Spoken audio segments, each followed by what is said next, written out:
Y'all, we have to do so much better than what we're doing.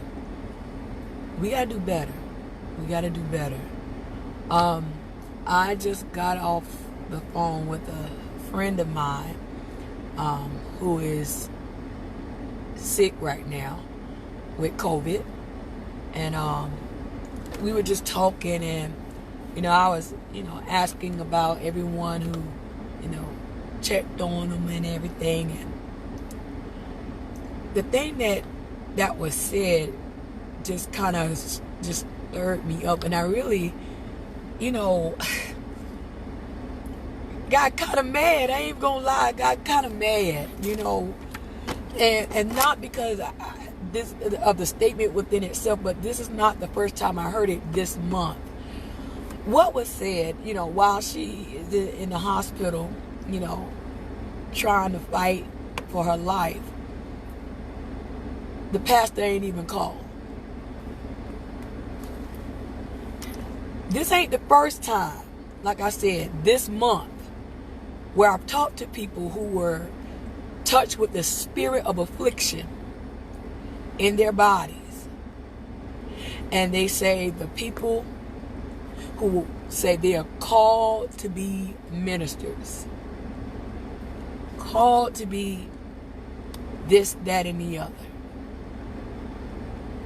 didn't even call.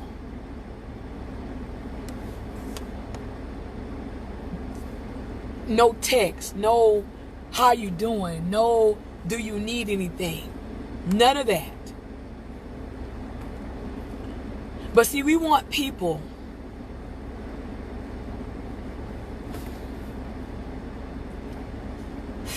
give me a moment. We want people to sow into our ministries. We want people to our SVP, to our pastoral and minister and all of this stuff, appreciation.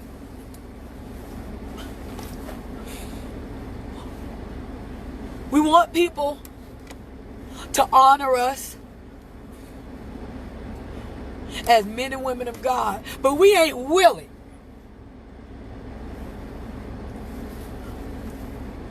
the people that we say we have a responsibility from God to take care of and to pray for and to encourage. We ain't even willing that when they're sick and in the hospital to take care of them, to check on them. But then you want to question why people don't respect the church, why people don't respect your God, because you're doing a bad job, bad public relations, doing a bad job. Some of us, all we care about is some platform. All we care about is views. All we care about is whether somebody going to honor us as Dr. Reverend Apostle, Evangelist, Bishop, this, that, and the other.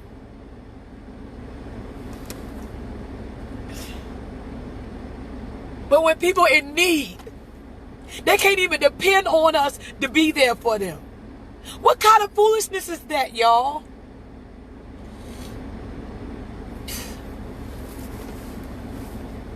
What kind of foolishness is that? You can't pick up the phone and check on your member who going through. You a deacon, but you ain't checking on the people. You a preacher. You can tell people what they need to do, but when it comes to actually getting involved with their needs, you ain't nowhere to be found. But you want people to respect you. Some of us, and I'm talking about us ministers, I'm including myself, some of us ain't no good to the kingdom. No good. We ain't no good because the only thing we want is a position.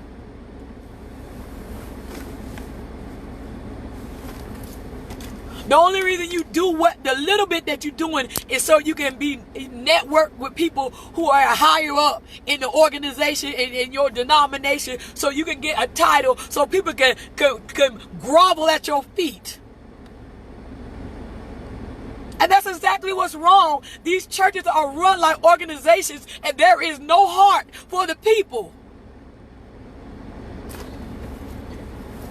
And I'm going to keep saying it. I don't care who telling you right here writing bylaws and guidelines and writing manuals and stuff about how to run the church, but you ain't checked one time the scripture on how to treat people, or how to love people, or how to restore people, or how to give people what they need. Hey, y'all, I'm tired of it. Because the people who actually try,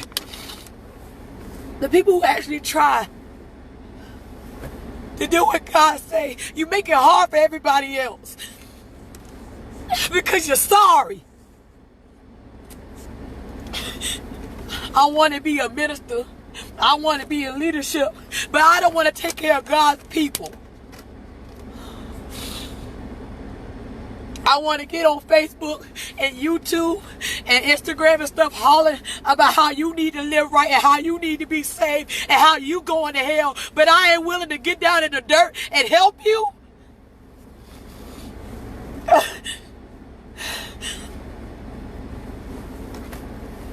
Oh God, what's wrong with us? But we holier than everybody else, and we more sanctified. Like I said, and I think it just got to me because I'm sick of hearing that. And I know they ain't lying. They ain't lying when they say the people who are assigned to disciple them ain't calling and checking on them. They ain't lying.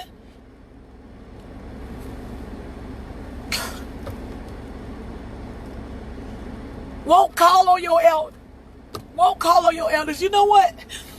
And just listening to the people say this made me appreciate my mom and my dad so much. Sometimes I think my parents do too much for people, but I'm glad that they are an example of what real ministry looks like.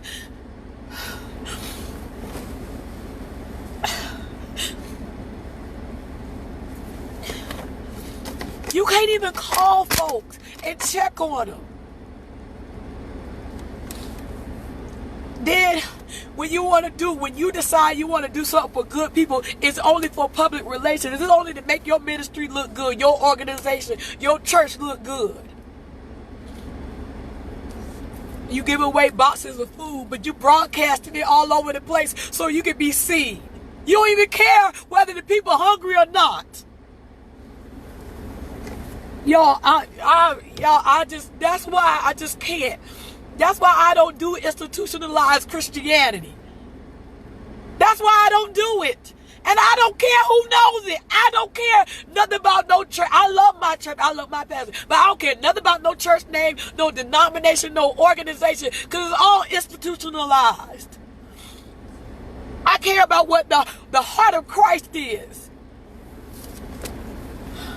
We got all the scriptures, got all the articulation. We know we got the degrees and all of the accolades, but we don't love nobody. How you gonna have somebody that you supposed to be helping spiritually? They sick, fighting for their life, but you ain't even called. And like I said, this is not the first time I heard it today.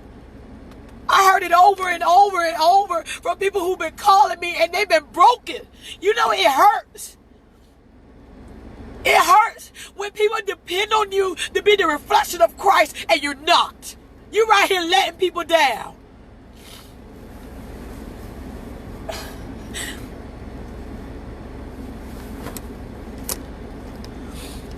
It shouldn't be this way. But we haven't pulled up pastor appreciations. We haven't pulled up sow a seed into my ministry, this, that, and the other. I'm going to say, let my granddaddy, man, away with you with all of that. Away with you and all of it. Because that's not who God is. That's not who Christ is. Christ actually cared about people. And it's a shame. Y'all want to talk about all the sinner, all the drug dealer, all the hoe, all the drug dealer, all the prostitute, all the this, that, the other. But you got some sinner people who got more respect for people's life than we do. Care about more people's needs than we do, y'all. And it shouldn't be that way. Yeah, I'm mad. Because it shouldn't be this way. But I thank God for those of you who doing it, because you keep reminding me not to be that way. We sorry. We good and sorry. People are out here suffering. People are scared. People are depressed. People don't know what to do. People looking death in the face. But you're too busy to call. Too busy to send a love token. But you will send a letter if somebody don't pay their tithes. You got old people and sick people driving up to the church so they can pay their tithes, but you ain't went to the house to see if they needed anything. But then we want to wonder why the world got so much negative stuff to say. They ain't lying. Satan himself, when he accuses us before God, some of that stuff ain't no lies. Some of that stuff he said we doing.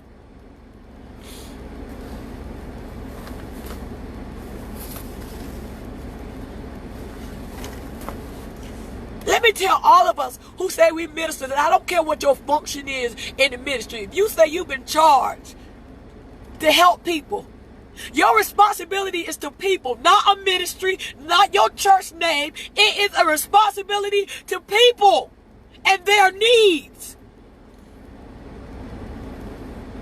We got it messed up, but that's exactly why Jesus said a lot of y'all going to hell. A lot of us who say we ministers and we walking with our pride and this, that, we going to hell because we don't love people. But want people to make a little God out of us. You eating at the best tables with glass plates and a linen tablecloth where everybody eating styrofoam. You ain't even got enough decency to go help the kitchen staff serve the people. And that's a lesson I learned from Dennis Seeger's my father. I've seen it. Other people sit there wanting to be served, got the best food, but after service, my daddy took his suit coat off and went behind the counter and served people, and he a pastor. But for my father, and I thank God, and I pray that it continues to be that way for me, it's about people.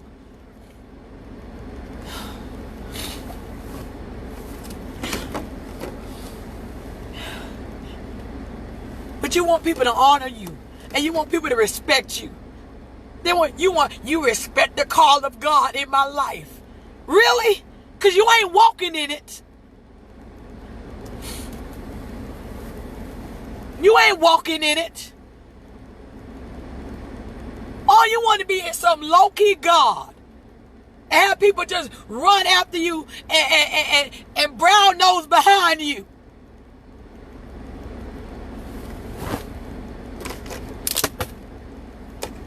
I want to expand the ministry. No, you want to expand your own personal agenda. And people just happen to be collateral damage.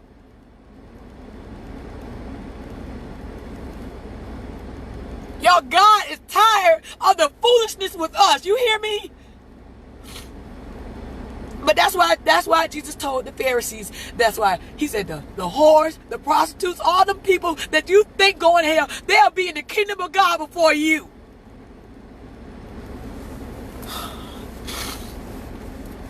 And like I said, the statements I heard about ministers and deacons and pastors and stuff not calling folks when they sick, I heard it from multiple people. They ain't lying. Everybody ain't telling the same lie.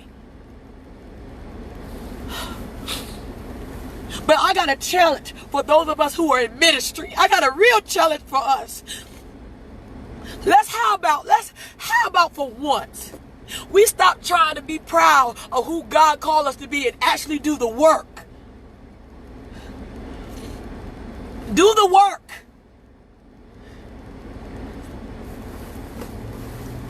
And if you don't care enough about people to sacrifice yourself, you ain't got no business being no minister. Or in any function in the fivefold ministry, you ain't got no business teaching nobody when you don't yourself hadn't learned how to love people. But want to badmouth people who badmouth in the church. They got the evidence. They got the evidence.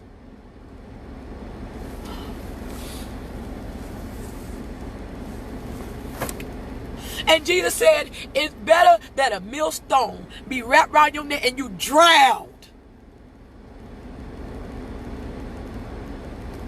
We like to get on here and talk about false doctrine and witchcraft and false prophets. We the one who false. We the ones who living in false doctrine. Because we don't live what we preach. We got to put on. We got some outside holiness. We go to a holiness church. But we ain't doing nothing Jesus told us to do.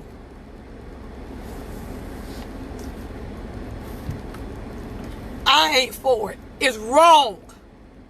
And I don't care who doing it. It's wrong. I don't care what your position is. It's wrong. When you say God has called you to minister in some capacity and you don't even care enough about people that when they're sick that you don't call.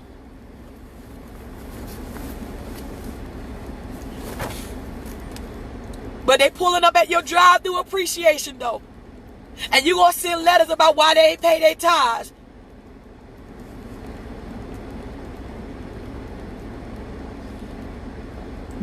All you wanna do is expand your organization.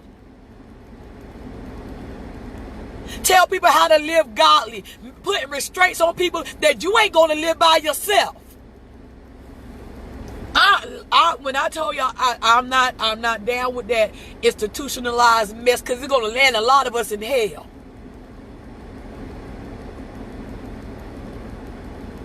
Jesus said the greatest among you is the servant. We're trying to be great, but we don't want to serve. And what's a call gonna cost you?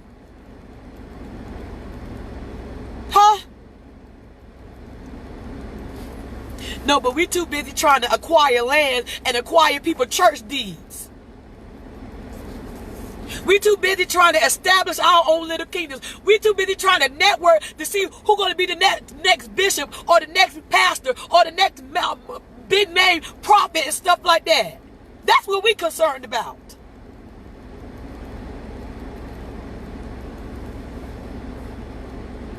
You're going to respect the call of God on my life. Well, when I see you walking in it, maybe I'll respect you.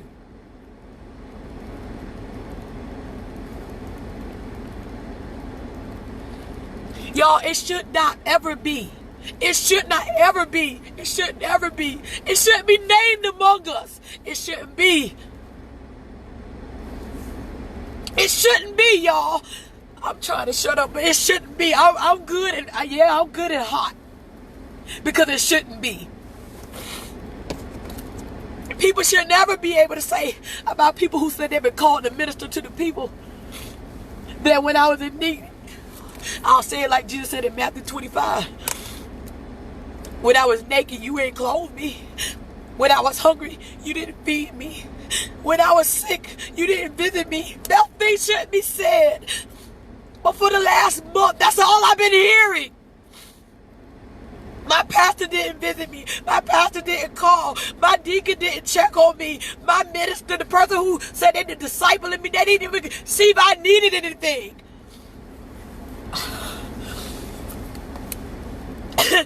Oh, God. But do y'all want to be hard on people because they don't live like you? There's some sinners out here living better than people who say they've been called to ministry because they actually care about people.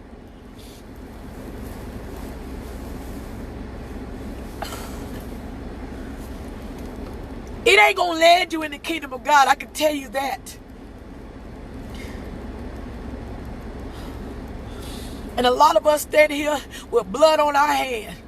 Not because you don't get on here and be yelling scripture and telling people live holy. It's because you won't do the work. that can affect people and convince people to give their life to Christ. You don't want to do that work because it requires sacrifice. It's going to require you giving up your time and your resources. You too busy worrying about what somebody got on and whether somebody wearing pants or jewelry or whether somebody walking according to your stupid church bylaws.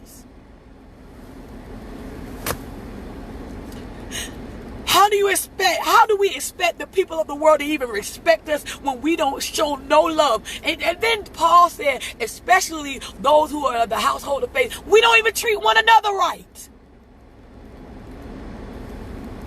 But we out here for the kingdom. No, we not. We lie.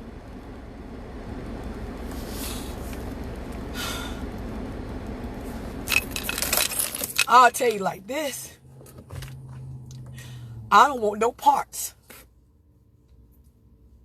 I don't want no parts of that kind of ministry. Where the people serve you and the people give to you and the people sow into you. But when people sick, in the hospital, fighting for their life, you ain't even got 2 minutes to call. They done sold all these seeds into you, but you can't even send them $100 because it ain't in the benevolence budget. You running a business and you running game. You ain't in ministry because ministry don't operate like that. But want to talk so bad about the world. At least they true to who they are. At least they real and they genuine. I'm done. Y'all, the thing, it broke my heart. I'm just tired. Some people ain't gonna ever go to church, especially now. A lot of churches ain't gonna ever open up again. So all they see, the only word they see is us.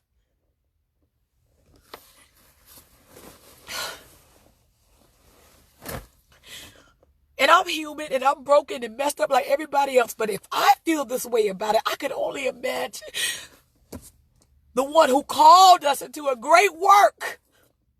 I can only imagine how he feels.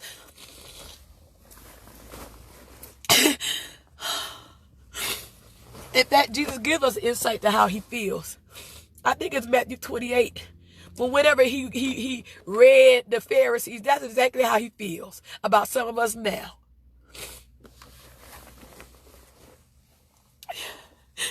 We ain't even got enough compassion to be hurt for folks no more. Because I'm praying for you, and when you say I'm praying for you, that's your prayer. But you want people to respect your title. You want people to respect your church name and your organization and your denomination. I want people to like and follow so they can expand my social media platform.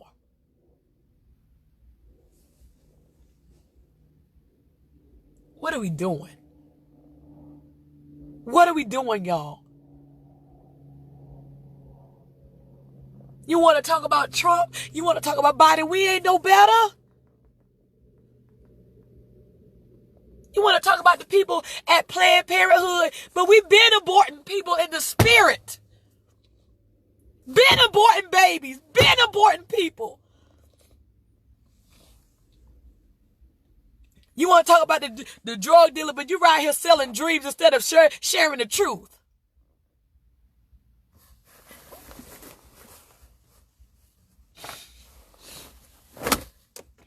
You want to talk about the whore and how she willing to lay down with anybody for a little change, but you willing to compromise.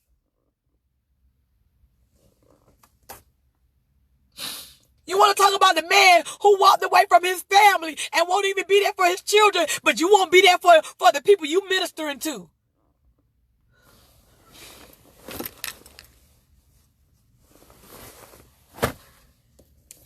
You want to talk about people who steal, but you sitting there asking people to sow into you, and you know good and well you ain't gonna do nothing right with the resources people give you.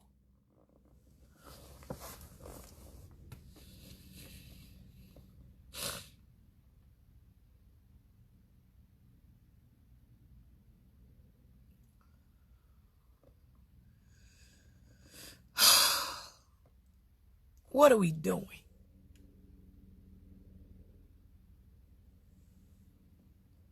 What are we doing? What are we doing? I can tell you what we're doing.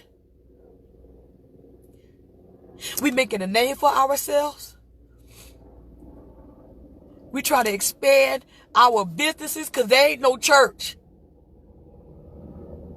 All these dumb, and I said dumb and stupid organizations and stuff. All we doing is expanding businesses and corporations. Writing out business plans and that are under the disguise as church bylaws and church standards and church manuals and minister manuals and all of that stuff. It ain't nothing but a business plan to control what I'm trying to do. People around there dying all around you, but you don't care about that though.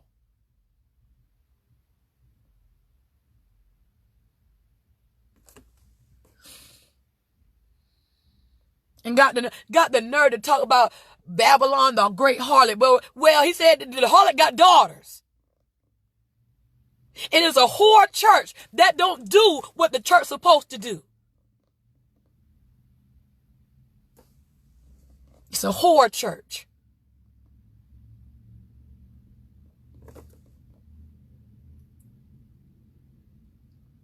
You so proud of your title. You so proud of your church name. You so proud of your organization. But you ain't doing nothing for the people around you. And that's in the church. God forbid you go out there and actually minister to those who are in the world.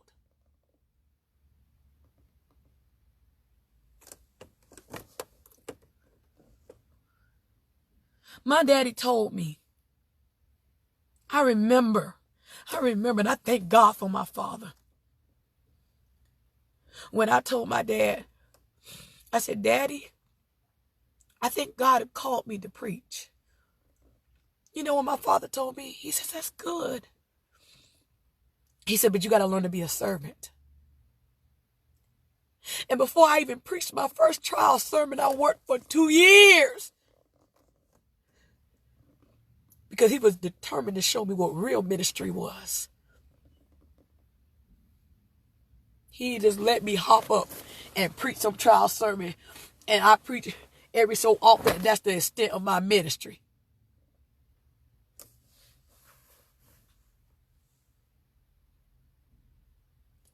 He made sure I learned how to regard people, how to be compassionate about people, how to serve people, how to give to people, how to put people above myself. And I'll tell y'all the truth, a lot of people don't care for my daddy. But it's because he's real. And he believes in real ministry, and he don't go for nothing else. And I guess I'm a chip off the old block. I'm glad I had a good example.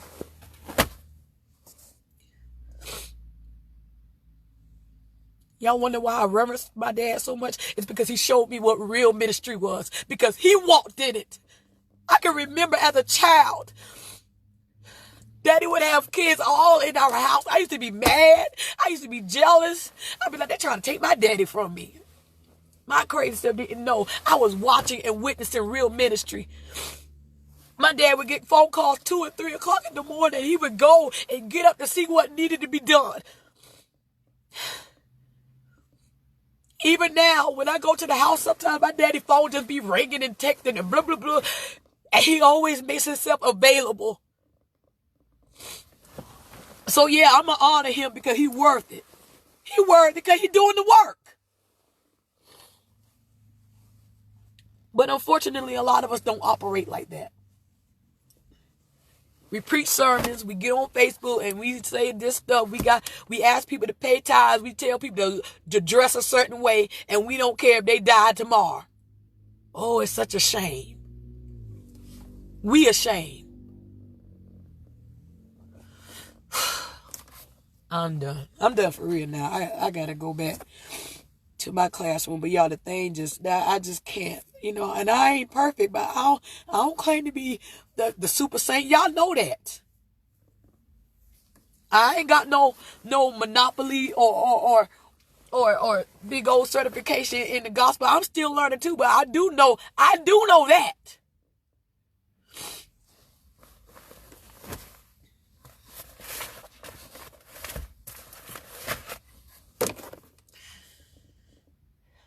Those of us who are called to the ministry, y'all, we are called to serve people, not have people serve us.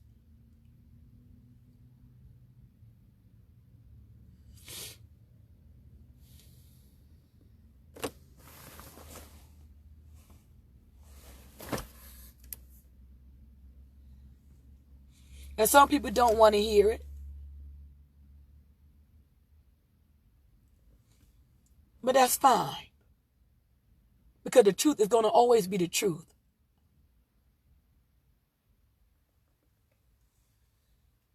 And the man wants to talk about, oh, this ain't the way. You the one guilty. You part of the problem. It's time for us to stand up and actually be who we say we are.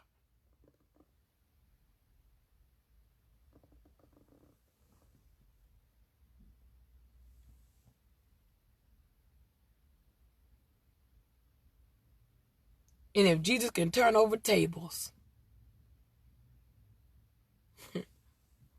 y'all forget that. Jesus ain't sorry. And he addressed stuff straight up. So some of you need to back up. Because you're part of the problem. With your sanctified self. Because your salvation is about you and nobody else. Y'all, it shouldn't be. And anytime we hear something like that, it should bother us. Anytime we hear, it should bother us. I'm done. I love y'all. I'm out. I got to go back to work.